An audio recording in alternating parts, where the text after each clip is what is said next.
Hi everyone, welcome back to Pinnacle Education. Today, in this video, we'll go through Edexcel International GCSE, November 2023, Mathematics B, Paper 1. Grab your pen, paper, and calculator, and let's get started. Let's look at question number 1. A pattern is made with gray and white squares. Question A, write down the order of rotational symmetry for this pattern. So what is the order of rotational symmetry?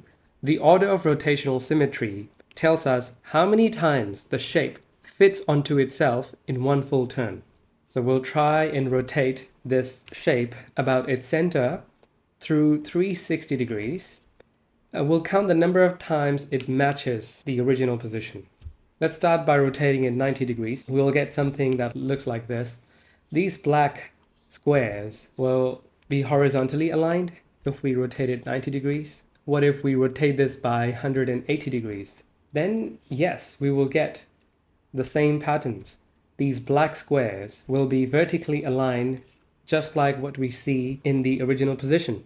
So we've got one position that matches the original position. What if we rotate this by 270 degrees? Again, if we rotate this by 270 degrees, the black lines will be horizontally aligned. So it doesn't work. We don't have to count this. And finally, at 360 degrees, it matches itself again. The black lines will be oriented vertically at 360 degrees. So we have two such angles at which the shape looks exactly the same, at 180 degrees and at 360 degrees. So the order of rotational symmetry would be 2.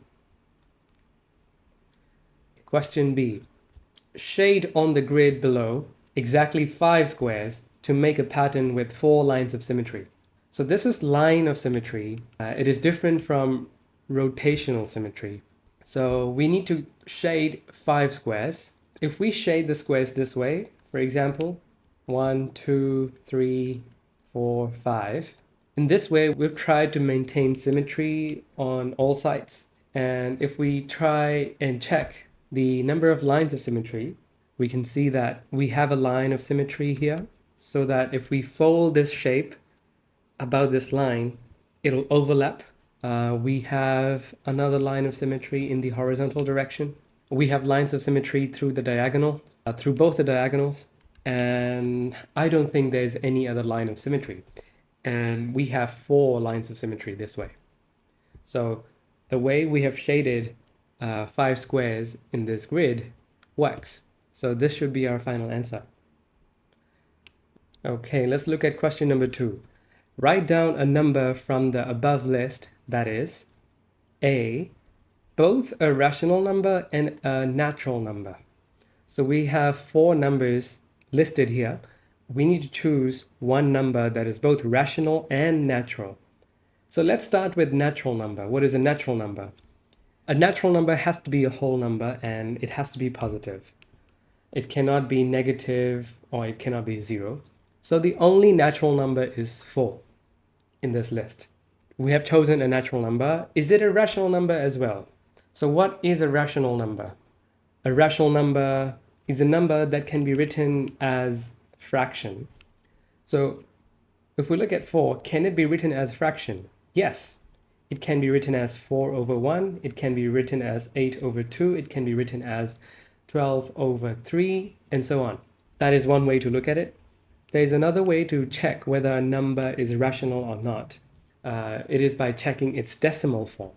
So if we look at 4, 4 can be written as 4.0, it can be written as 4.00, and we can write as many zeros as we want. And this is called a terminating decimal because it just stops. We have rational numbers where the decimals repeat themselves. For example, if we divide 2 by 3, we will get 0.6666, and it just repeats. So we can say this is 0.6 recurring. So this is a repeating decimal. So rational numbers are either terminating decimals or they have repeating decimals. So the answer for A would be 4. 4 is both a rational and a natural number. Okay, let's look at B. We need to choose an irrational number. So if we go by the same definitions, An irrational number cannot be written as a fraction. So out of all of these numbers, minus 3, 4, 3 over 2, and root 3 cannot be written as fraction. So root 3 does not have a fraction form. You could argue that we can write root 3 over 1, but this has the square root. We cannot express root 3 without the square root as a fraction. So that's one way of checking it. Another way to check is by checking its decimal numbers. So if we press root 3 on our calculator, we will get 1.732050808. So if we analyze the decimal numbers, we don't see any repeating pattern, or it does not terminate either. So it's neither a terminating decimal nor a repeating decimal. So such numbers are irrational, like pi. Pi is an irrational number. The decimal numbers after 3.14, they don't repeat. So the answer for B would be root 3. Question number 3. The nth term of a sequence is given by 3n squared minus 20. So we can say un is equal to 3n squared minus 20. Find the difference between the fourth term and the fifth term of this sequence. So we need to subtract. We need to find the difference. So let's find what the fourth term is. u4 is equal to 3 times 4 squared minus 20. And this gives us 28. Let's find what the fifth term is. 3 times 5 squared minus 20. We'll just replace 4 with 5 in the calculator, and that gives us 55. So the fifth term is 55, fourth term is 28. What's the difference? So we can say difference is 55 minus 28, which is 27. 27 is the answer. Okay, question number 4. Using ruler and compasses only, and showing all your construction lines, construct the bisector of angle FGH. So we have lines FG and GH. We need to draw an angle bisector. A bisector of this angle FGH. So I'm using an app called Geometry Sketch to demonstrate this. I've already drawn the lines FG and GH, and using a compass, I'll show you how we can construct an angle bisector of angle FGH. So here we have this angle FGH. So we will take our compass, and first we'll place the needle point at the vertex G. After this, we'll choose a suitable arc radius. So we'll have to make sure that this arc radius is not longer than any of the lines that is given. This arc radius is smaller than the line FG. So once we have the arc radius set, we can draw arcs on lines FG and GH. So there's an arc on FG, another arc on GH. So once we have these arcs, we can move the compass away and place the needle point on one of these arcs. So we'll start with the arc on FG. So I've placed the needle point on FG. And now, without changing the arc radius, I'll draw a new arc between the two lines. So I'll draw a big arc between these two lines. Then we'll move the needle point again, this time to the arc on the line GH. And we'll repeat the same thing. Without changing the arc radius, we will draw an arc between the lines F and G. And this will form an intersection point between the two arcs. Let's move the compass away. If we draw a line from the vertex G through this intersection point, we will get the angle bisector. So we'll use a ruler to connect the vertex G and the intersection point. Okay, once we have the ruler aligned, we can draw a line through the vertex G and through the intersection point that we just formed. This new line is the angle bisector. This is the angle bisector of angle FGH. Okay, let's move on to question number 5. Without using a calculator and showing all your work out 2 1/3 divided by 1 1/5. give your answer as a mixed number in its simplest form. So we are not allowed to use a calculator and we have to show all the working. So to do this, we have to convert mixed numbers to improper fraction. So let's start with 2 1 by 3. So 2 1 over 3 is equal to, we can convert this to an improper fraction. The denominator will be the same as this, 3. To get the numerator, we'll have to multiply 2 and 3. So 2 times 3 is 6. And once we have multiplied 2 and 3, we'll have to add 1 to it. So this will be 6 plus 1, which is 7. 7 over 3. And the next one is 1 1 by 5. We do the same thing. The denominator will be 5, same as this. The numerator will be 5 times 1, and then we'll have to add this 1 to it. And this gives us 5 plus 1, 6. 6 over 5. Once we have the improper form, we can make the calculations. Therefore, 7 over 3 divided by 6 over 5. We can change the division sign to multiplication sign. Whenever we do that, we'll have to flip the following fraction. So we can say this is 7 over 3 times 5 over 6. So we'll have to flip the following fraction. And after doing this, we can solve. 7 times 5 is 35. 6 times 3 is 18. 35 over 18 is the answer, but we have to give our answer as a mixed number in its simplest form. So we'll have to convert this into a mixed number. How do we do that? We can literally divide 35 with 18. So 18 ones are 18, 18 twos are 36. So we'll have to go with 18 ones are 18. And if we do the subtraction, 35 minus 18 will give us 17. So that means that the quotient is 1, 1. The remainder is 17, 17 over the divisor 18. The answer would be 117 over 18. That's our final answer. Let's move on to question number 6. Factorize fully 5mp squared minus 10p.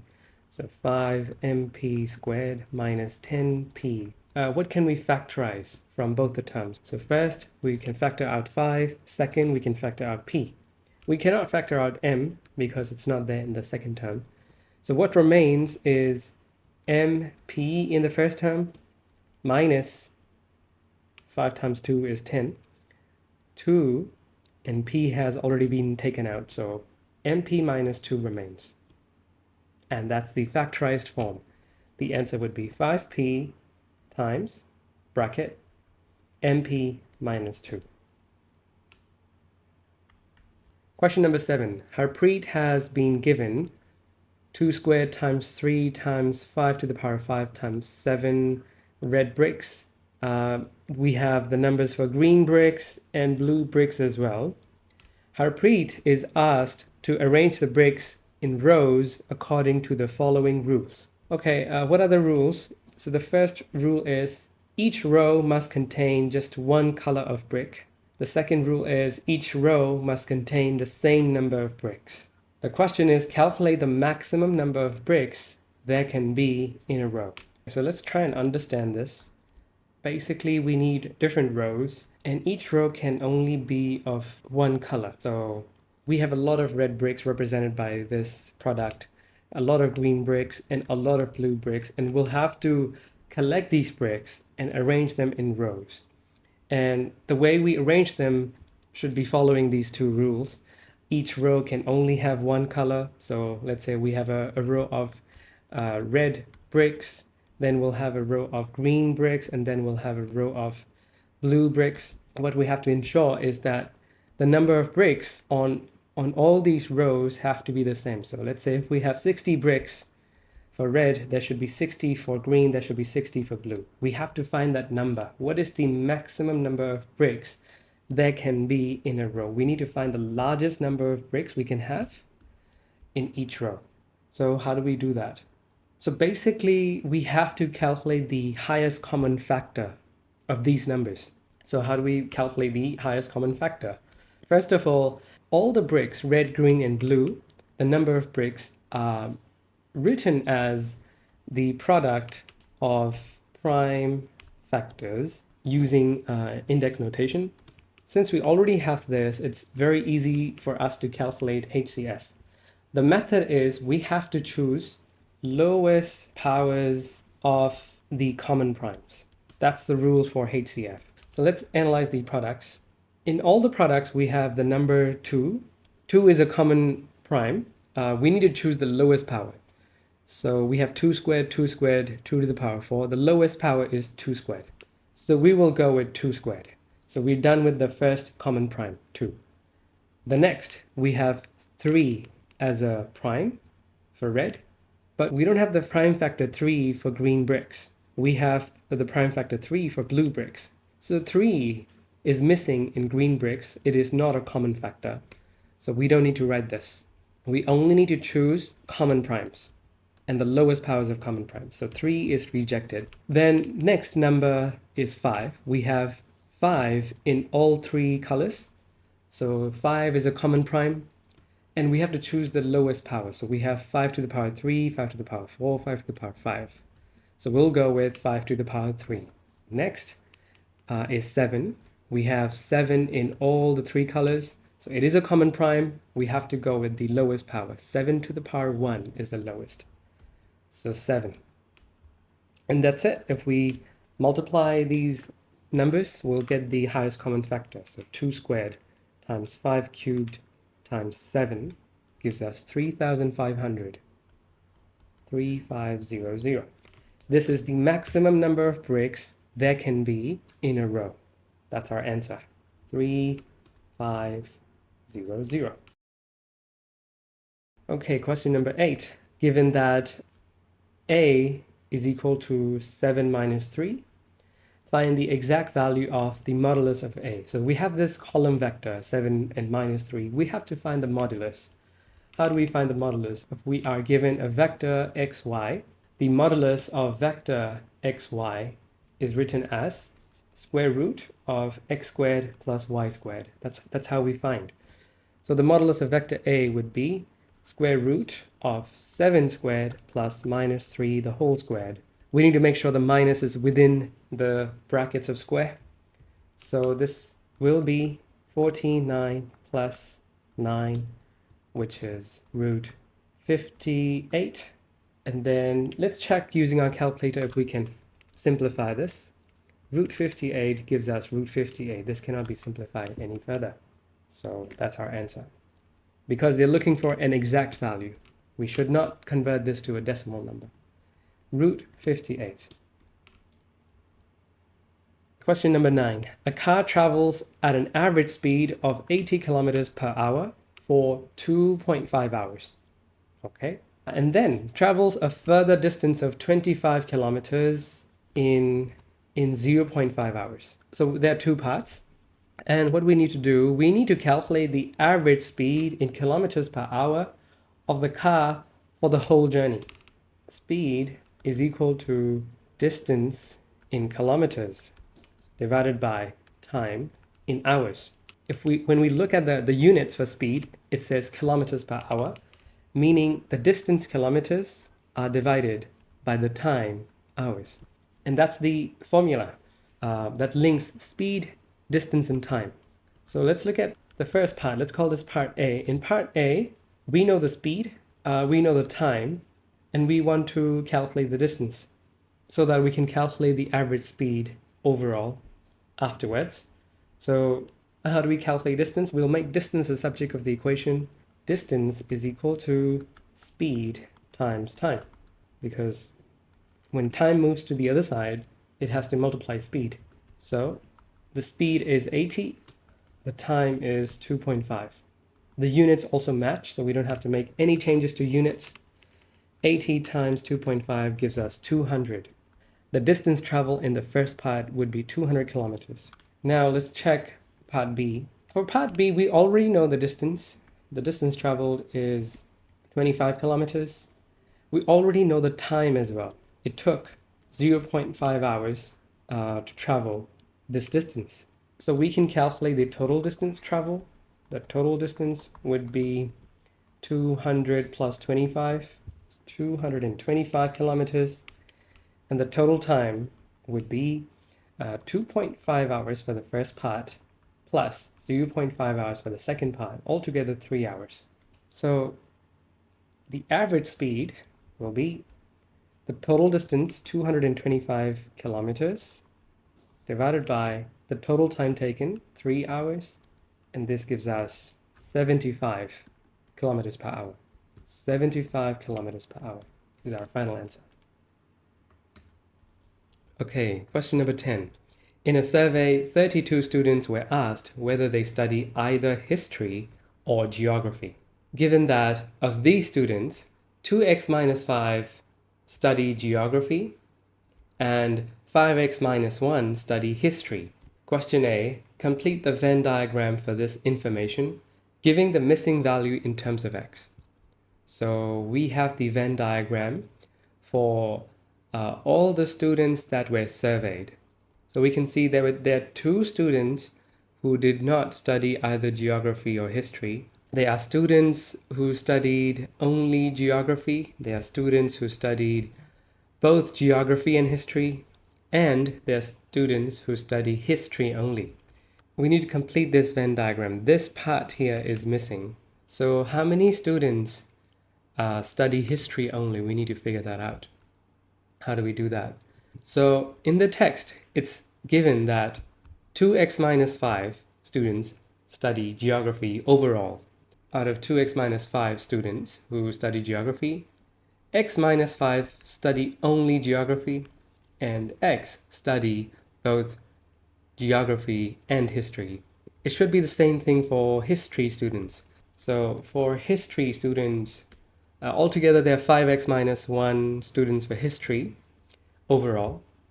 But if we subtract x from it, we will have 4x minus 1 students who only study history and x students who study both history and geography. That is question A. Question B, calculate the value of x. So if we want to calculate the value of x, we can form an equation. We're told that there are 32 students who were surveyed. So if we add up all of these elements in this Venn diagram, they should sum to 32 students. So x minus 5 plus x plus 4x minus 1 plus 2 is equal to 32. We can add all the like terms. X plus 4x is 6x. We can add all the number terms. Minus 5 minus 1 is minus 6. Minus 6 plus 2 is minus 4. Minus 4 equals 32. We can send minus 4 to the other side. So 6x is equal to 32 plus 4, which is 36. Therefore, x will be equal to 36 divided by 6, which is 6. There are 6 students who study both geography and history. Okay. Number 11. Calculate the mean of two numbers 4 times 10 to the power 100 and 3.6 times 10 to the power 101. Give your answer in standard form. So we need to find the mean of these two numbers. So mean is equal to, we add up the numbers and we divide them by 2. So it will be 4 times 10 to the power 100 plus 3.6 times 10 to the power 101 divided by 2. To add these two standard form numbers, we can try and make the powers the same, the 10 to the power the same for both. So we can do 4 times 10 to the power 100 plus. Here we can reduce 10 to the power 101 to 10 to the power 100. By doing this, we should compensate by increasing 3.6 by 10 times. So the number becomes 36 times 10 to the power 100.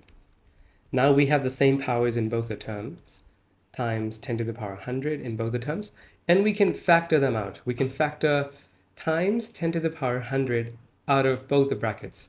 So it becomes 4 plus 36 times 10 to the power 100 over 2. So 4 plus 36 is 40. 40 over 2 times 10 to the power 100. And we can simplify this. This is 20 times 10 to the power 100. Since they want the answer in standard form, we can only have one digit in front of the decimal. So we'll have to move this decimal one place over there. By doing this, we'll be making the number smaller. So we'll have to compensate. So 2.0 times, we'll have to compensate by increasing the power by 1, 10 to the power 101. 2 times 10 to the power 101. We're not instructed on the number of significant figures. So 2 times 10 to the power 101 would be the final answer. Question 12. The diagram above shows the line with equation y equals mx plus c. The line with equation y equals 4 and the line with equation x equals 3. So let's locate these lines. So this one is y equals mx plus c. The horizontal line has to be y equals 4 and the vertical line has to be x equals 3. Question A, find the value of m and the value of c. So when we look at y equals mx plus c line, c means the y-intercept, and we can clearly see the y-intercept for this line. It is 8. Therefore, c has a value of 8. What about the m value? M here means gradient. So we'll need to calculate the gradient of this line. So we can either just use the graph or we can just use 2 points on the line and use the formula gradient equals rise divided by run, which is the same as y2 minus y1 over x2 minus x1. So let's choose 2 points. Let's choose easy points, easy to calculate. So the top point here lies on the line, that is 0, 8, and the bottommost point here, that also lies on the line, and this is 4, 0. Let's say this is our point 2 and this is our point 1. So y2 is 0 minus y1 is 8 divided by x2. x2 is 4 minus x1 is 0. And this gives us minus 8 over 4, which is minus 2. So the gradient is negative 2, which makes sense because it is sloping down. So the gradient is negative 2, y-intercept is 8. So m equals negative 2, c equals 8. Okay, question B. On the grid, shade and label the region R defined by 0 less than or equal to y less than or equal to 4. Y values between 0 and 4. So it should be between these two. So y equals 0 line is here. Y equals 4 line is here. And the region should be between these two horizontal lines. Between these two lines. That's the first one. And then vertically, it should be between 0 and 3. So 0 less than or equal to x less than or equal to 3. So the region should be within these two vertical lines, x equals 0 and x equals 3. And then the last inequality is y should be less than or equal to mx plus c. So if we have the inequality in this form already, we can clearly say the region has to be below the line. The region has to be below this line. Let's shade for all the inequalities. For the first inequality, 0 less than y less than 4 would be this. So all of this region is between y equals 0 and y equals 4. For the next one, 0 less than x less than 3. So x values have to be between 0 and 3. So we can see the overlap. And then finally, the region should be below the y equals mx plus c line. So this should be the region. So the region represented by all the three inequalities would be this.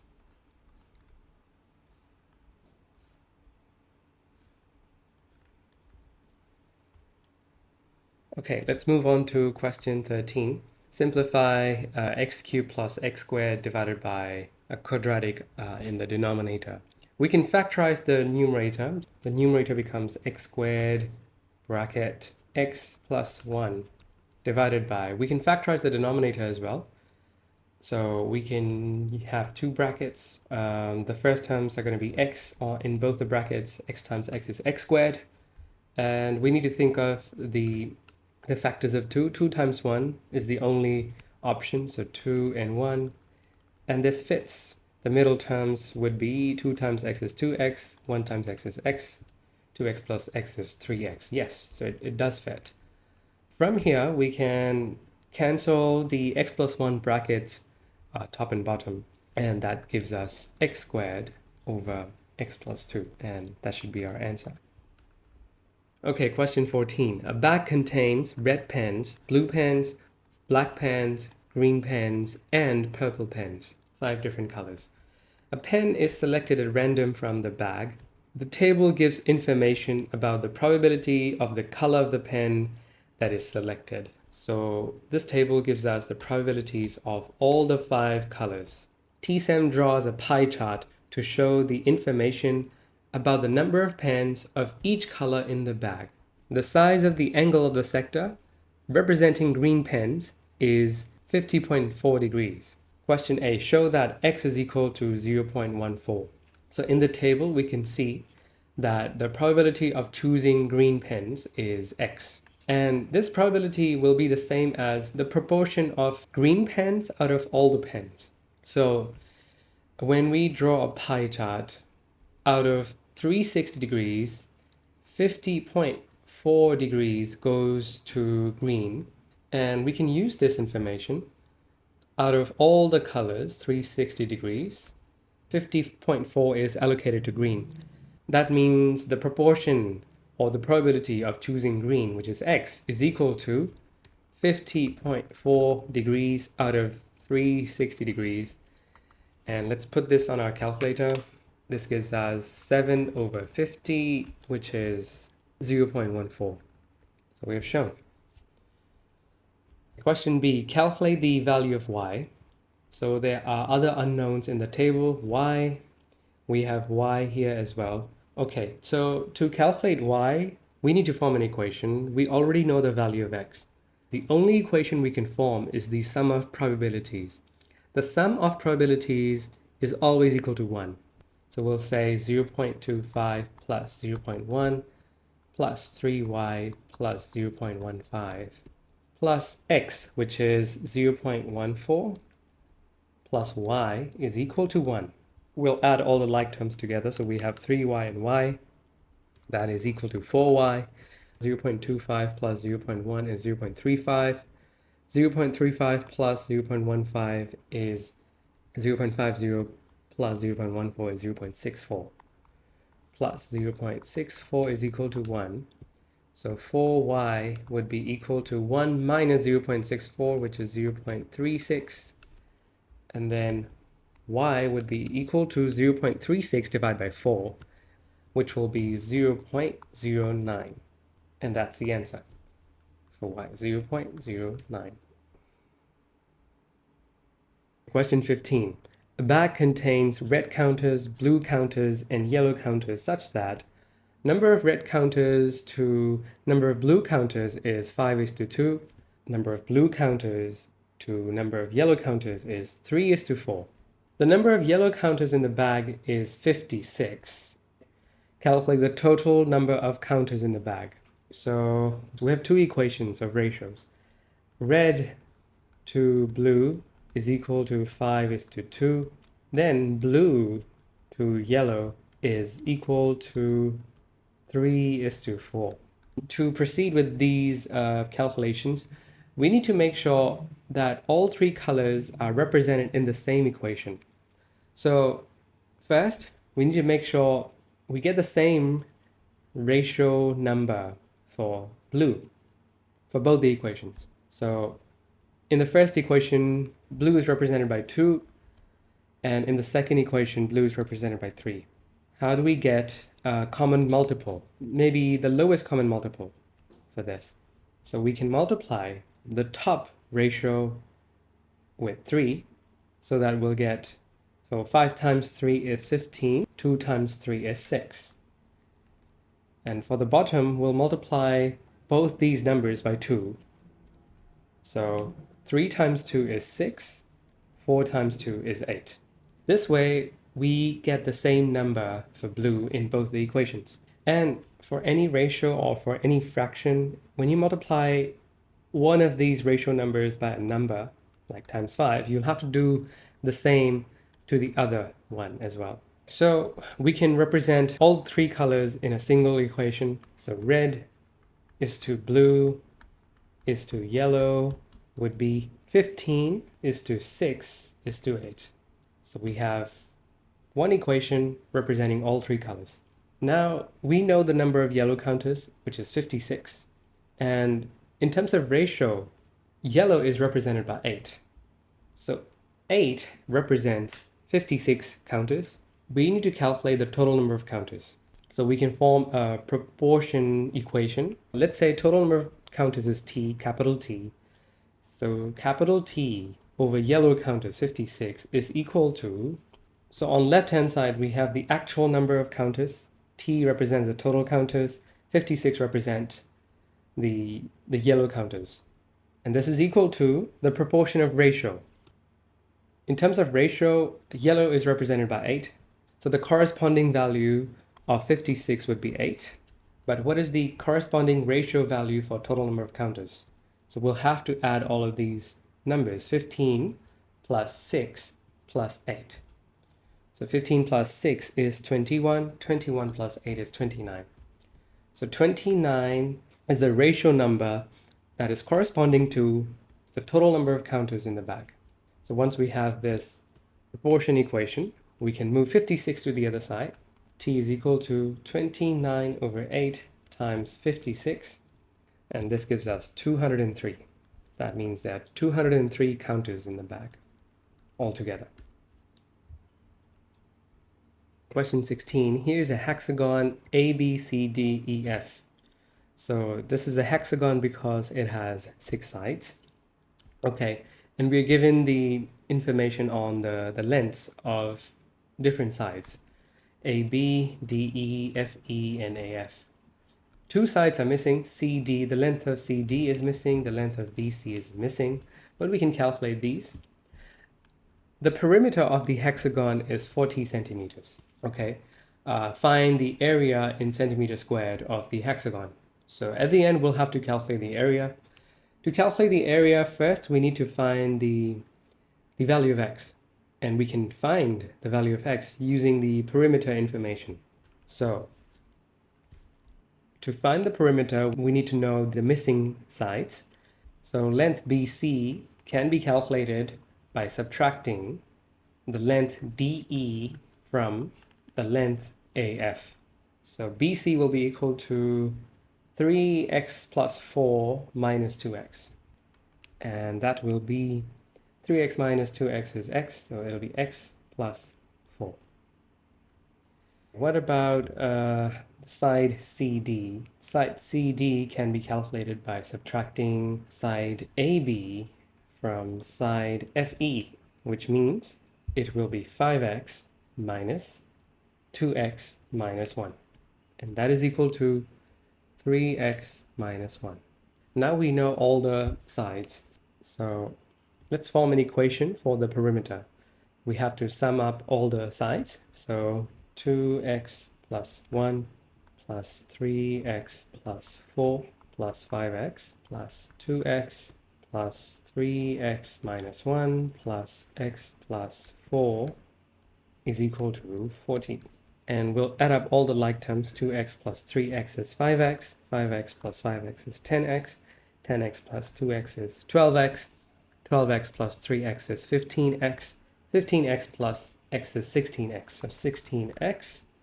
Now we'll add up the numbers. 1 plus 4 is 5, 5 minus 1 is 4, 4 plus 4 is 8, so 16x plus 8 is equal to 40. 16x is equal to 40 minus 8, which is 32.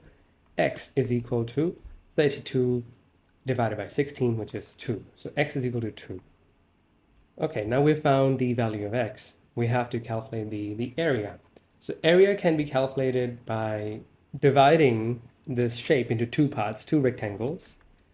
So we can have area for rectangle M. We can find the area for rectangle N. Let's do that. So we can say area for rectangle M is, so we'll do side AB times side AF. So what is side AB? Side AB is 2x plus 1 times side AF is 3x plus 4. And we'll substitute 2 in place of x. So 2 times 2 is 4, 4 plus 1 is 5. 5 times 2 times 3 is 6, 6 plus 4 is 10. So area M is 50 centimeters squared. Let's do the same for area N. So to calculate area N, we'll have to multiply side CD, which is 3x minus 1, with side DE, which is 2x.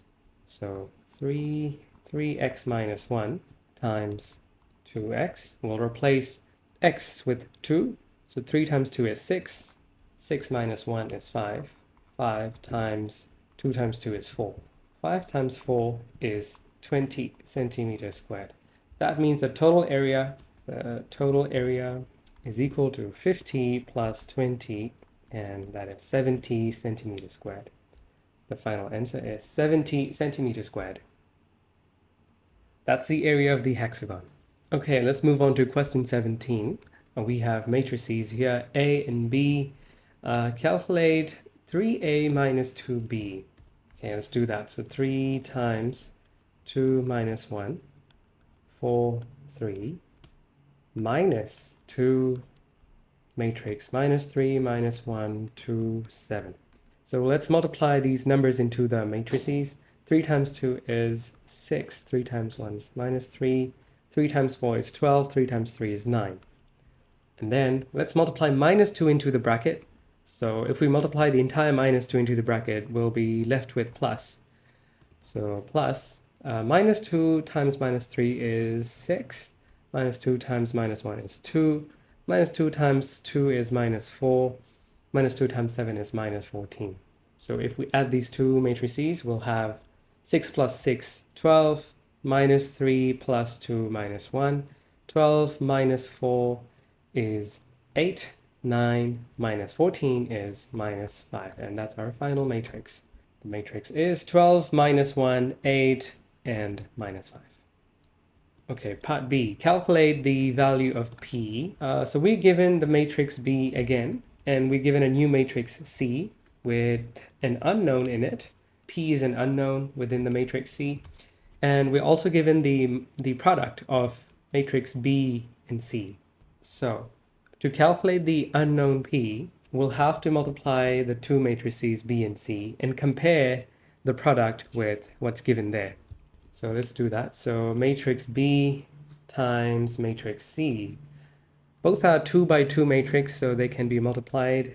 And the outcome will also be a 2 by 2 matrix. So if the outcome is 2 by 2 matrix, we'll have 4 positions. So it goes like this. We multiply the first row of the first matrix with the first column of the second matrix to get this position. So minus 3 times P is minus 3P. Minus 1 times 4 is minus 4. That's the first position. Now, to get this second position, we'll have to multiply the first row of the first matrix with the second column of the second matrix. So minus 3 times minus 3 is 9. Minus 1 times 1 is minus 1. Now, to get this position, we'll have to multiply the second row of the first matrix with the first column of the second matrix. That'll be 2 times P, 2P, plus 7 times 4, 28. And then for the last position, it'll be second row of the first matrix multiplied with the second column of the second matrix. So 2 times minus 3 is minus 6. 7 times 1 is 7. So this becomes minus 3P minus 4. 9 minus 1 is 8. 2P plus 28. Minus 6 plus 7 is 1. And this matches what's given there, 8 and 1. So that means we did it correctly. We multiplied correctly. To get the unknown P, we have two options. We can equate minus 3P minus 4 with minus 10. And let's see what we get. Minus 3P minus 4 equals minus 10. Let's move minus 4 to the other side. So it'll be minus 10 plus 4, minus 6. P would be equal to minus 6 divided by minus 3, which is 2. So we get 2 for P. Just to confirm, we can form another equation. with 2p plus 28 and 32. If you're running out of time, you don't need to do this. But if you think you have enough time, you can just check. 2p plus 28 equals 32. 2p is equal to 32 minus 28. 4p is equal to 4 divided by 2, which is 2. Yes. So we can confirm the value of p is 2. Okay, let's move on to question 18. So OABC is the sector of a circle, center O, with angle AOC equals 75 degrees. The arc length is 54 centimeters. Calculate the area to two significant figures of the sector. To calculate the area of a sector, we have this formula, half r squared theta. And theta should be in radians. Here we're given degrees. So we can either convert 75 degrees to radians, or we can use the other form of area of sector, which is theta over 360 times pi r squared. Both are fine. If we want to go ahead with degrees, we can use this formula. If we want to convert to radians, in that case, we'll have to use this formula. In either case, we'll have to calculate the radius, which is missing. The radius is missing here. We can calculate the radius by using the arc length value. So we can say the arc length formula, r times theta. This is when the theta value is in radian. So I'll just convert 75 degrees to radians. So we can say if 180 degrees is equal to pi radians, 75 degrees will be equal to pi times 75 degrees over 180 degrees. So 75 out of 180 is 5 by 12. 5 by 12 of pi radians. So 75 degrees equals 5 over 12 pi radians. So let's use that angle. So we can say arc length is equal to 54, and that is equal to r times 5 over 12 pi. We can find the value of r. R would be equal to 12 times 54 over 5 pi. This gives us 648 over 5 pi. I'm not converting this to a decimal value because we might make rounding errors. I'm leaving this radius value as an exact value for now. So we can use the area of sector formula, half r squared theta, since we have the angle in radians already.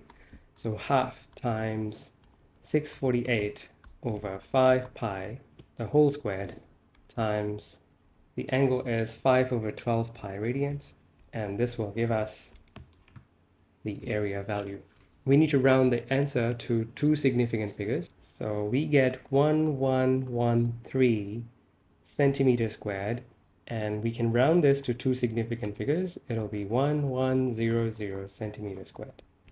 1100.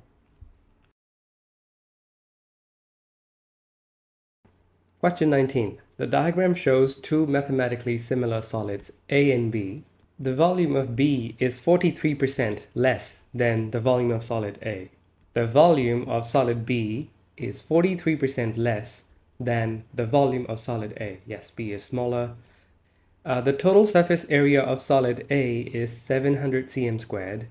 Work out the total surface area in centimeters squared to three significant figures of solid B.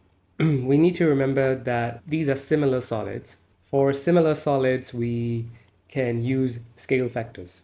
So if we look at the first statement, it says the volume of solid B is 43% less than volume of solid A, meaning if solid A is 100%, volume of solid B is 100% minus 43%, because it is 43% less, and this equals to 57%. So the volume of B is only 57% of volume A. So let's say if you want to go from A to B, the volume scale factor, we can also call this K cubed, is 0.57. You'll need to multiply the volume of A with 0.57 to get the volume of B. That's the volume scale factor to go from A to B. So from here we can calculate the length scale factor, which is K. So if K cubed is 0.57, K would be cube root of 0.57. And we can leave it this way. We need to know what's the area scale factor. So area scale factor, K squared is equal to cube root of 0.57 the whole squared. This is the area scale factor. Let me annotate this. Area scale factor, k squared. That means if I want to scale the surface area of A down to surface area of B, I'll have to multiply the surface area of A with k squared to get the surface area of B. So I can say surface area for A times k squared will give me the surface area of B. So since we want to find the surface area of B, we already have surface area B as a subject. In place of surface area of A, we can substitute 700 centimeters squared. 700 times, we already have the value for k squared. This is cube root of 0.57 the whole squared. By the way, this can also be written as 700 times 0.57 to the power 2 over 3. Let's calculate this. This gives us 481.2 centimeters squared. The question says we have to produce the answer to 3 significant figures. So to 3 significant figures, this would be 481 centimeters squared, which makes sense. It is smaller than 700 centimeters squared. The surface area of B is 481 cm squared. Okay, question 20. A, B, C, and D are 4 points on a circle. Yes, A, B, C, and D are points on the circle. P is the midpoint of AB. APBX is a straight line. Yes, APBX is a straight line. DCX is a straight line as well. Basically, these are 2 chords of this circle, and they're intersecting outside the circle at point X. BX is equal to 4 cm. Yes. BX is 4 cm, CX is 5 cm, yes, DC is 2 centimeters, right, and angle PCX is 115 degrees. Angle PCX, this one, this is 115 degrees. And we need to calculate in degrees to 1 decimal place the angle BPC. BPC, this is what we need to calculate. So this angle is a part of the triangle PXC. If we look at the triangle PXC carefully, we know angle C, 115 degrees. There is a point called B here. We know the length BX. Length BX is 4 cm. We know the length CX. CX is 5 cm. And we need to find this angle P. To find this, we can use sine rule. For angle CPX, the opposite side is 5 centimeters. We know the opposite side. If we can find the opposite side of angle PCX, which is side PX, if we can find that, we can use sine rule to calculate angle CPX. So first, we need to try and calculate the length PX. So we can use the intersecting chords theorem. This is a case where 2 chords of a circle are intersecting outside the circle at point X. So here's the rule. If we multiply the length AX with the length BX, that should be equal to the length DX times the length CX. That's the rule. So let's write down the equation. So we can say AX times BX is equal to DX times CX. So we don't know what AX is. We know what BX is. BX is 4 equals DX would be 2 plus 5, which is 7, times CX is 5. 5, okay, and this will allow us to calculate AX. So 7 times 5 is 35, and we divide that by 4 to get AX. This is 8.75 centimeters. So if AX is 8.75, we can calculate AB. So AB would be AX 8.75 minus BX 4 cm, and this gives us 4.75 cm. That is AB. And since we were told that P is the midpoint of AB, this length PB would be half of AB. So PB is equal to half of AB, half of 4.75. And this is equal to 2.375 cm. So now we know the length of PB, which can be shown here as well. This is 2.375. We know the entire length PX now. So the entire length PX is 6.375. So let's use sine rule here. We can set up the equation for angle P, angle BPC, which is the same as CPX. So we can say sine of angle BPC over its opposite side, 5, is equal to sine of the other angle, 115 degrees, divided by its opposite side, which is 6.375. And if we rearrange the equation, we can say angle BPC is equal to sine inverse of, we'll move 5 to the other side, 5 over 6.375 times sine 115. We close the bracket for sine inverse. So we move 5 to the other side first, then we move this sine to the other side to make it sine inverse. We'll have to calculate this using the degree mode in the calculator. This gives us 45.3, and we need to find the answer to one decimal place. So I'll write down 2 decimal places first. 45.30 degrees. And then we'll round it to 1 decimal place. This is 45.3 degrees. Angle BPC is 45.3, and it makes sense. This angle should be smaller than 115 because its opposite side is smaller than 6.375. Question 21. A. Express 3x squared plus 6x minus 9 in the form, this form is the completed square form, where P, Q, and R are integers to be found. So we need to complete the square for this expression. So we'll start with 3x squared plus 6x plus, 3x squared plus 6x minus 9.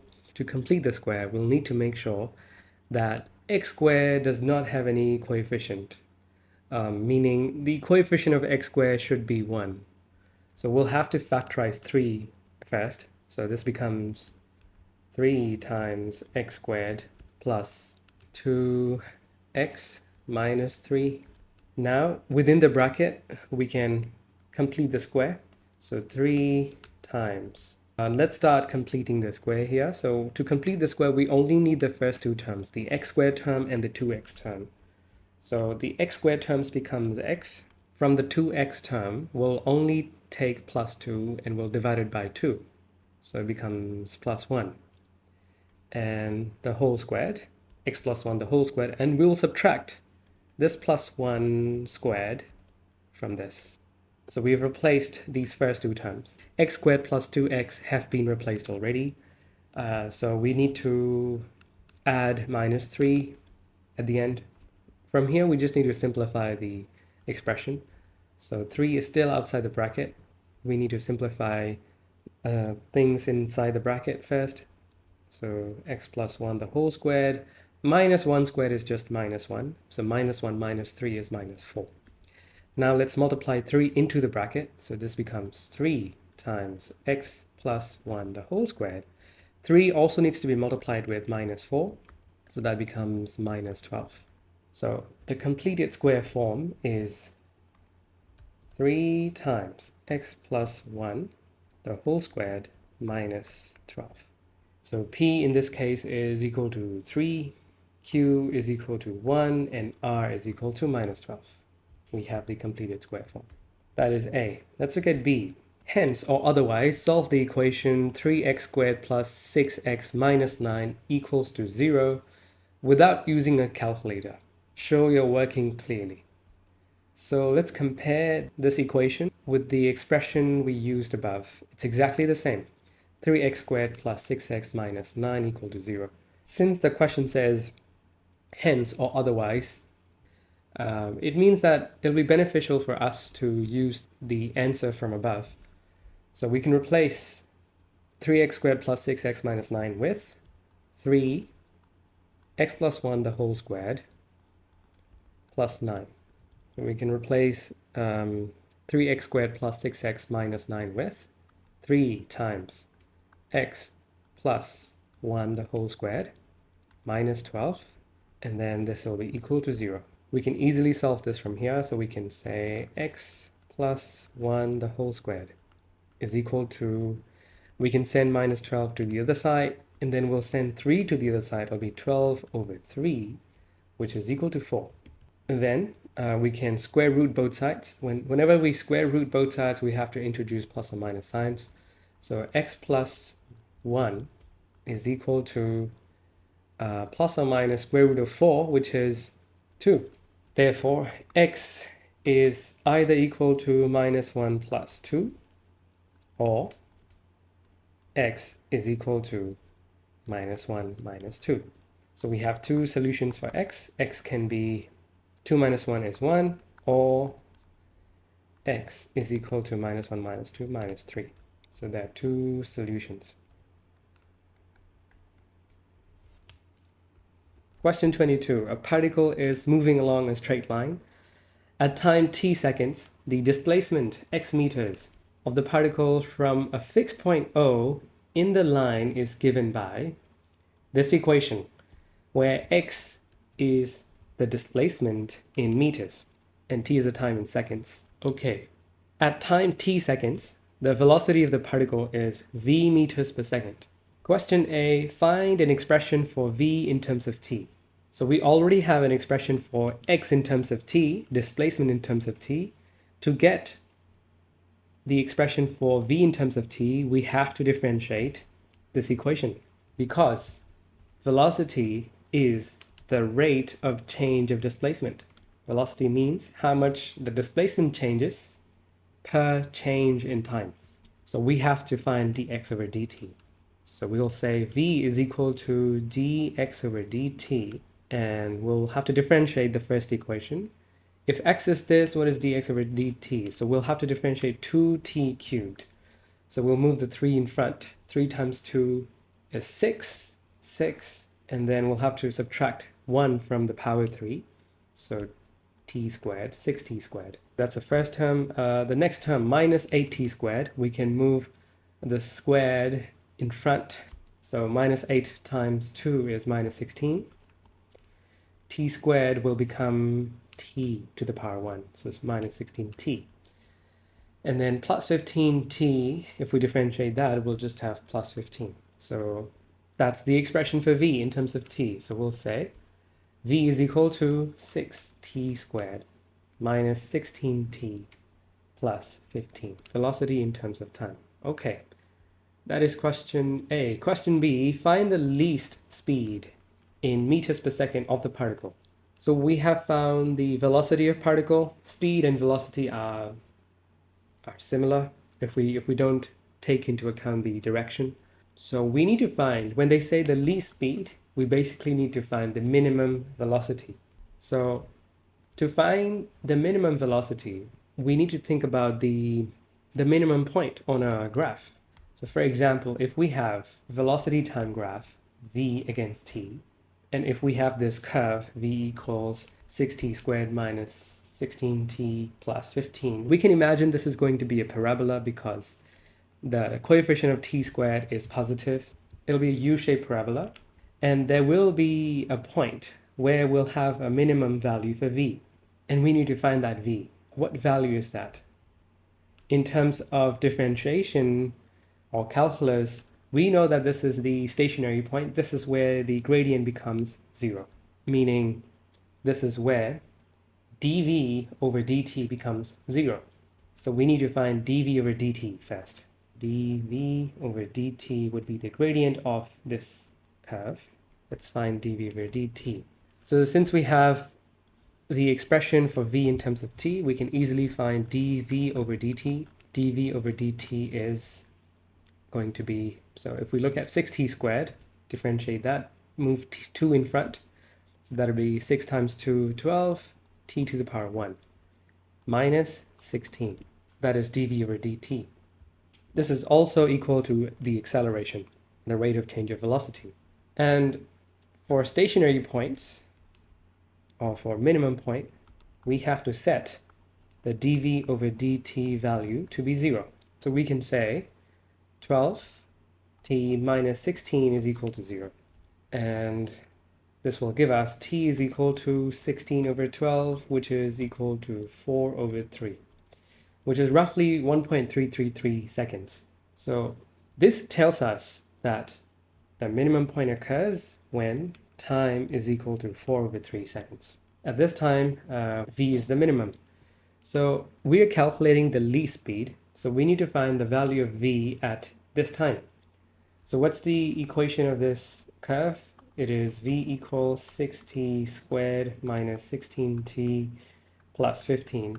So if we substitute 4 over 3 in place of t, we'll get the corresponding speed.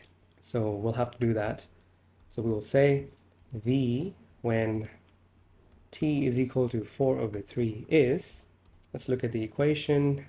It is 6 times 4 over 3 squared minus 16 times 4 over 3 plus 15.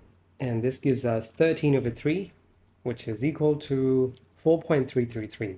We're not told anything about the number of significant figures or decimal places, so I'll just use 3 significant figures here. So 4.33 meters per second. That is the least speed. 4.33. Okay, question 23. In the diagram, A, B, and C are points on a circle, center O. So A, B, and C, these points lie on the circle, and the center is at O. DBE is the tangent to the circle at point B. So we can see the straight line DBE. This is tangent to the circle at point B. Angle EBC is 54 degrees. Yes, EBC. And then angle AOB, the angle at the center, is 102 degrees. Find in degrees the size of angle OCA. OCA would be this angle here. We need to calculate this angle, OCA. Give reasons for each stage of your working. Okay, we can start by finding the angle at the circumference, angle ACB, this angle here. So this angle ACB would be half of the angle at the center. So we'll say angle ACB is equal to 102 divided by 2, which is 51 degrees. The reason is angle at center is times 2 the angle at circumference. That's the reason. So we found the angle at circumference, that is 52 degrees. So this is 51 degrees.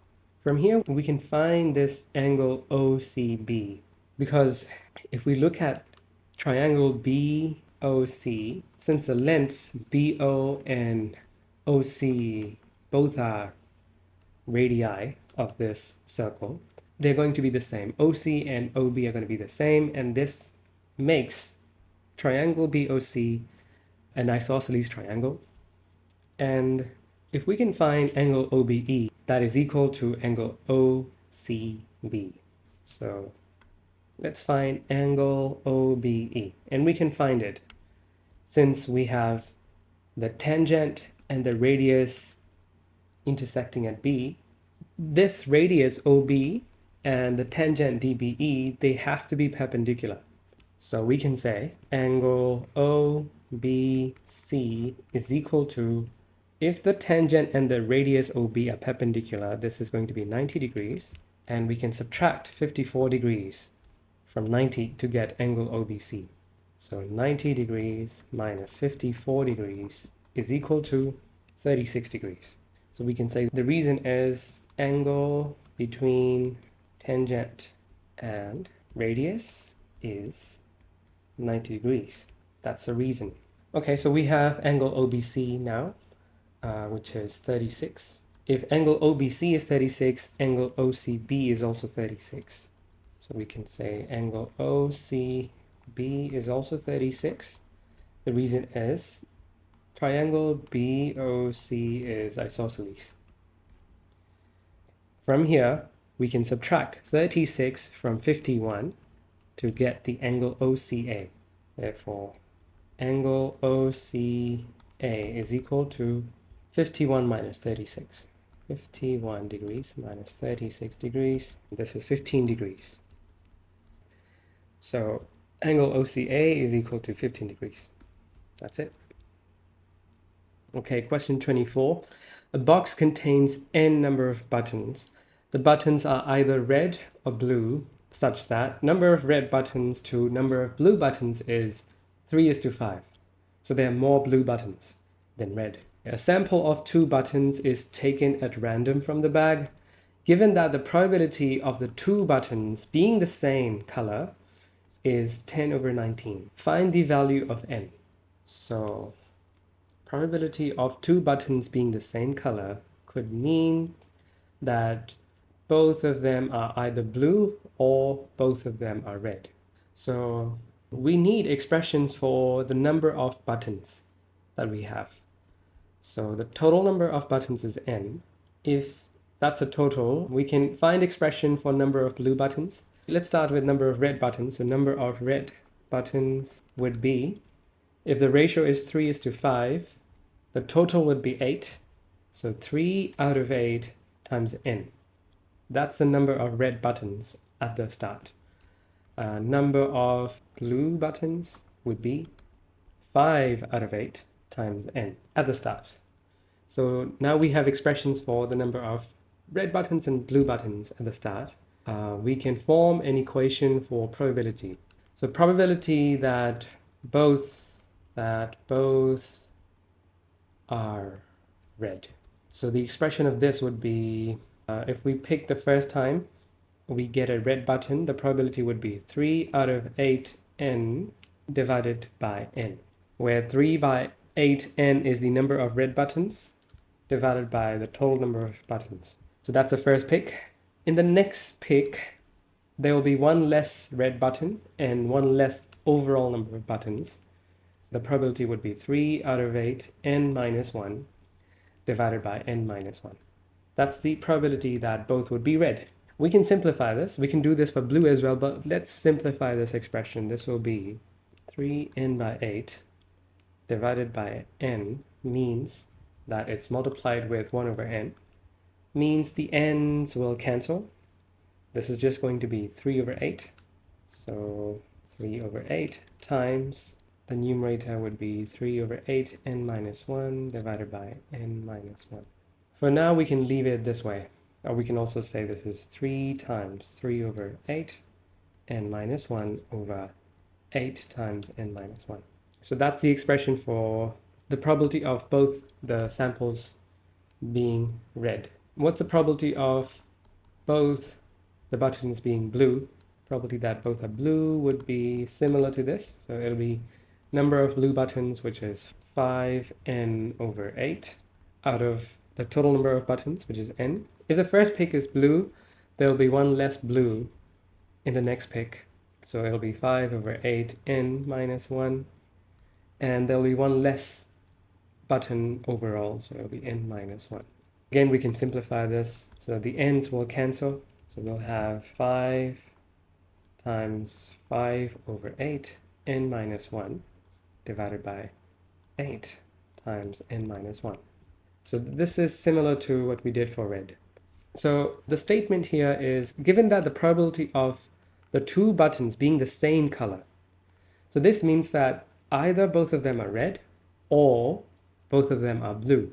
So we can say probability of both are same color means, so it's probability both red, or means plus in probability, or probability that both are blue.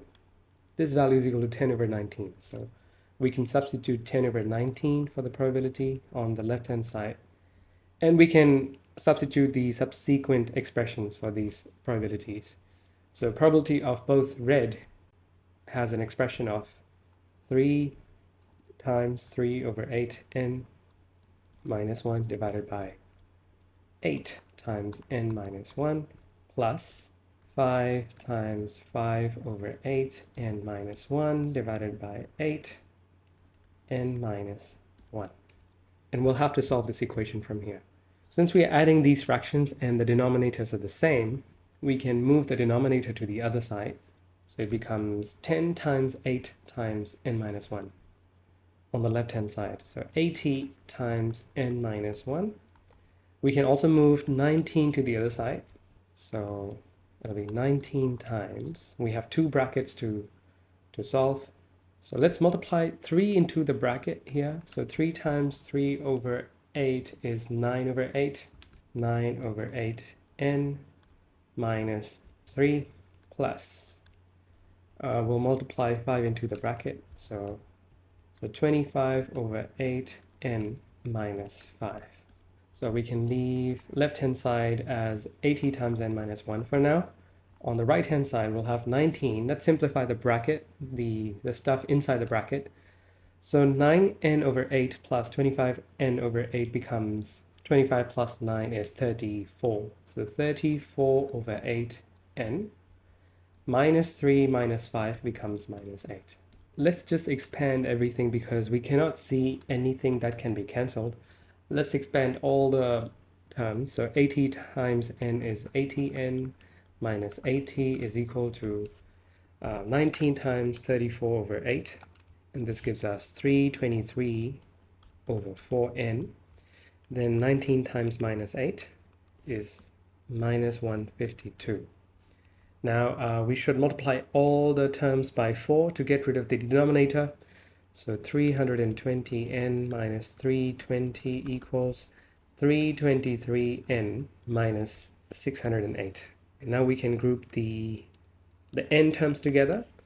So we'll move 320n to the other side so that right-hand side will be 323 minus 320, which is 3n. And left-hand side would be 608 minus 320. So 3n is equal to 608 minus 320, which is 288. And then n would be equal to 288 over 3. And this gives us 96. And finally, we get the total number of buttons in the back. N equals 96. Let's continue. Question 25. Make h the subject of p equals 2h plus 5 over h. Okay, so we'll have to make h the subject, so we'll move h to the other side. So ph is equal to 2h plus 5. Then we'll group all the h terms together. So ph minus 2h is equal to 5. And then we can factor out h from these two terms. So h bracket, what remains is p minus 2 is equal to 5. And finally, h is equal to 5 over p minus 2. And that's the answer. H equals 5 over p minus 2. Question 26. So we have a triangle. The diagram shows triangle ABC. AB is equal to 4x plus 6 cm. Yes. BC is 3x cm. AC is 6x plus 4 cm. And angle ACB is 60 degrees. Find the area in centimeters squared to three significant figures of triangle ABC. So we need to calculate the area of this triangle. We can calculate this by using formula area equals half AB sine C, where C is the included angle and A and B are adjacent sides. So we know the included angle, but we don't have numerical values of the adjacent sides. We'll have to calculate the value of x first. So how do we do that? If we look at the triangle, we have the expressions for three sides, all three sides, and one angle within the triangle. This means that we should use cosine rule. Cosine rule involves three sides and one angle. So let's use that. The formula is a squared is equal to b squared plus c squared minus 2bc cos a. When we look at the formula, A is the opposite side of the the angle that is given. So that's why we have the letter small a and this letter capital A. The other two adjacent sides are B and C. So if we apply this here, we can see the opposite side here is 4x plus 6. The angle is 60, and the two adjacent sides are 3x and 6x plus 4. So let's substitute the values. So in place of a squared, we'll say 4x plus 6 the whole squared is equal to adjacent side, any adjacent side, 3x the whole squared plus c squared would be 6x plus 4 the whole squared minus 2 times one of the adjacent sides, 3x, times the other adjacent side, which is 6x plus 4 minus 2bc is done, times cos the angle, which is 60 degrees. Okay, so from here we can solve the equation. So we can expand the brackets. So 16, 4x the whole squared is 16x squared. So 4 times 6 is 24. 24 times 2 is 48. 48x. And 6 squared is 36. Equals to 3x the whole squared would be 9x squared plus 6x the whole squared would be 36x squared. 6 times 4 is 24. 24 times 2 is 48. 48x. 4 squared is 16. Okay, minus. Now we have this bracket term. 2 times 3x is 6x. 6x times 6x is 36x squared. Then this 6x here times 4 would be 24x. And we have to times it by cos 60. Cos 60 is half. Okay, let's just continue. So 16x squared plus 48x plus 36 is equal to 9 plus 36 is 45. 45x squared plus 48x plus 16 minus. So we have this minus sign in front. So half of 36x squared is 18x squared. And with the minus sign, it becomes minus 18x squared.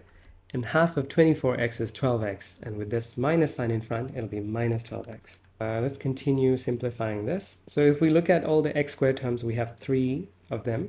We can group them on right-hand side. So it'll be 45 minus 18 minus 16. 45 minus 18 minus 16. This gives us 11x squared. And we can cancel the 48x on both sides. So the only x term that remains is minus 12x. Minus 12x. And the number terms would be 36 and 16 only. So we'll bring 36 to right side. Left-hand side becomes 0. So that'll be 16 minus 36, which is minus 20. And we have this quadratic equation, which we need to solve. 11x squared minus 12x minus 20. We can use the method of splitting the middle term. To do that, we'll have to multiply 11 with negative 20. 11 times negative 20 is negative 220. And we'll have to think of two factors of negative 220 that add up to become minus 12. So we can think of negative 22 and 10. If we multiply negative 22 and 10, we get negative 220. But if we add them together, we do get negative 12. So that's how we split the middle term. So it's going to be 11x squared. We can pair the minus 22 with 11. So 11x squared minus 22x plus, we'll pair 10x with minus 20. In this way, we can factorize the first two terms separately and the last two terms separately. So we'll say 0 is equal to, from the first two terms, we can take out 11x. So x minus 2 remains, plus we can take out 10 from the last two terms. X minus 2 remains again. Now, in both these terms, x minus 2 bracket is common. We can take the common bracket out. So that becomes x minus 2 in one bracket. What remains is 11x plus 10. That means x is equal to 2 and x is equal to minus 10 over 11. Okay, so what is x in this context? X is a side. If we look at the side BC, it is equal to 3x. So if x is negative, the length will become negative, which is not possible. Length cannot be a negative number. So we'll reject the x equals minus 10 over 11 answer. So we'll go ahead with x equals 2. To calculate the area, now we can find the two adjacent sides of this angle 60 degrees. So the two adjacent sides are BC and AC. So side BC is equal to 3 times 2, which is 6. Side AC is equal to 6x plus 4. So 6 times 2 plus 4, which is 16. We have the two adjacent sides, and the included angle is 60 degrees. So we'll say area is equal to half AB sine C, half times adjacent side 6 times adjacent side 16 times the included angle, the sine of included angle 60 degrees. Let's calculate this. We get 24 root 3 centimeters squared, and we need to give the answer to three significant figures. So this is equal to 41.56 cm squared. To three significant figures, this is 41.6 cm squared. 41.6. That's the answer. Question 27. A. Write root 8 in the form a root b, where a and b are prime numbers. So we have root 8. This can be converted to root 4 times 2. And then using the laws of surds, we can separate root 4 and root 2 this way. Root 4 will be equal to 2 times root 2. So the answer is 2 root 2. So a is also 2, b is also 2. We have the form a root b, 2 root 2. All right, question B. Without using your calculator and showing all your working, express 6 plus 2 root 3 divided by 3 root 2 minus root 8 in the form root p plus root q, where p and q are integers. We don't need to worry too much about getting this form. First, we should think about how to get rid of the denominators here. So basically, how do we rationalize the denominator? To rationalize the denominator, we have to multiply the denominator with its conjugate. So what is a conjugate? So since we have 3 root 2 minus root 8, we have two terms and a negative sign in between. The conjugate of this binomial would be the same terms, 3 root 2 and root 8, but the sign would be opposite. It'll be plus. So we need to multiply the denominator with this conjugate. So if we multiply the denominator with this conjugate, we'll have to multiply the numerator with the same conjugate as well. So let's do that. So it becomes 6 plus 2 root 3 over 3 root 2 minus root 8. So we have to multiply with 3 root 2 plus root 8 on top, 3 root 2 plus root 8 in the denominator as well. Now, we need to show all the working. So let's expand the numerator terms. So the first term, 6 times 3 root 2. 6 times 3 is 18. 18 root 2. The outside term, 6 times root 8, is going to be 6 root 8. The inside terms, 2 root 3 times 3 root 2. So first we'll multiply 2 and 3, that is 6. And then we'll multiply root 3 and root 2, that is going to be root 6. And the last terms, 2 root 3 times root 8. So 2 times 1 is just 2. But root 3 times root 8, 8 times 3 is 24. So root 24. So these are the numerator terms. We'll simplify this later. And now let's multiply the denominator terms. Since the denominators are conjugate pairs, the middle terms will be cancelled. There will be no middle terms. We'll only have the first terms and the last terms, which are squared. So 3 root 2 times 3 root 2 is 3 times 3 is 9. Root 2 times root 2 is 2. That's the first term. And the last term would be minus root 8 times plus root 8. So that's going to be minus 8. So it becomes, let's simplify the numerator. So 18 root 2 plus, let's simplify root 8. Root 8 is the same as 2 root 2. So 2 root 2 times 6 is going to be 12 root 2 plus 6 root 6 plus 2 times root 24 can be written as root 6 times root 4, and this is the same as 2 root 6. So 2 root 6 times 2 is 4 root 6. And in the denominator we'll have 9 times 2 is 18. 18 minus 8 is 10. So 10. Let's continue this. So we can add the 18 and 12 together. So that is 30 root 2. We can add the 6 and 4 together. That is 10 root 6 divided by 10. We can divide both the terms, the numerator terms, by 10. So 3 root 2 plus root 6. But they want the answer in this form, where there is no coefficient in front of the root. So root 6 is fine. We need to remove the 3 in front and turn it into a square root as well. So that will be 3 squared is 9. So root 9 is the same as 3. Root 9 times root 2 plus root 6. We'll need to multiply 9 and 2, and that'll be root 18 plus root 6.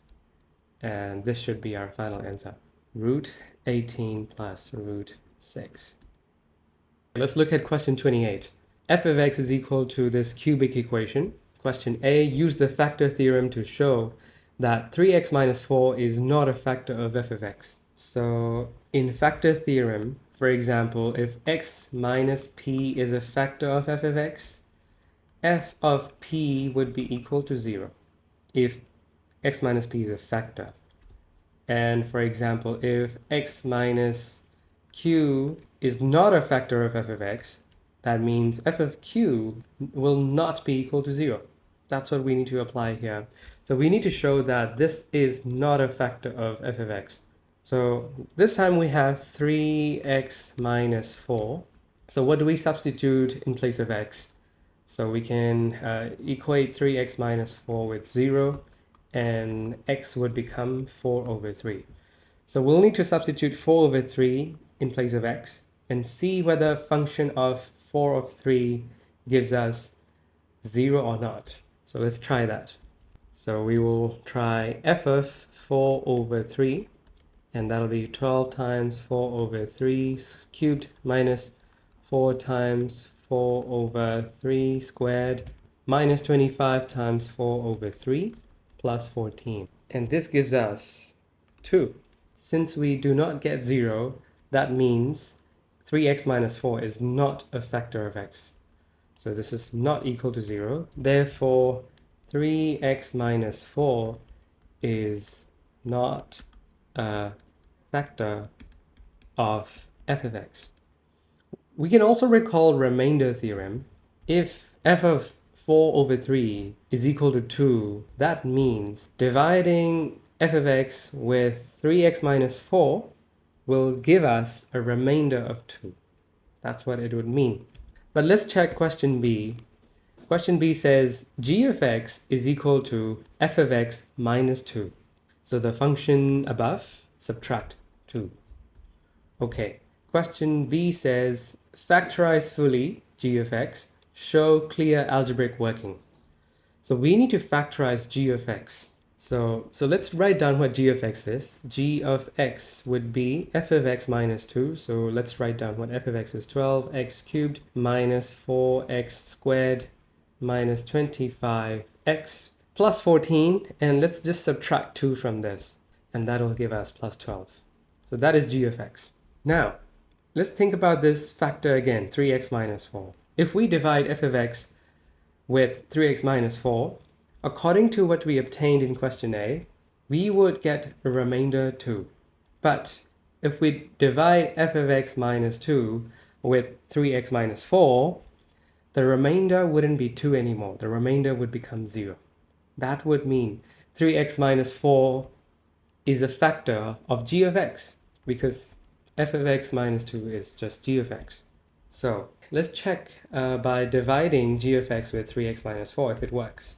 If it works, we can fully factorize g of x. So we have 3x minus 4 as a factor. So 3x minus 4, we will divide 12x cubed minus 4x squared minus 25x plus 12. So let's start dividing.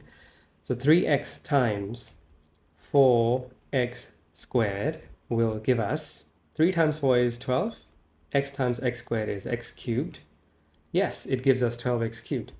Then we'll also have to multiply minus 4 with 4x squared, and that is minus 16x squared. Let's subtract.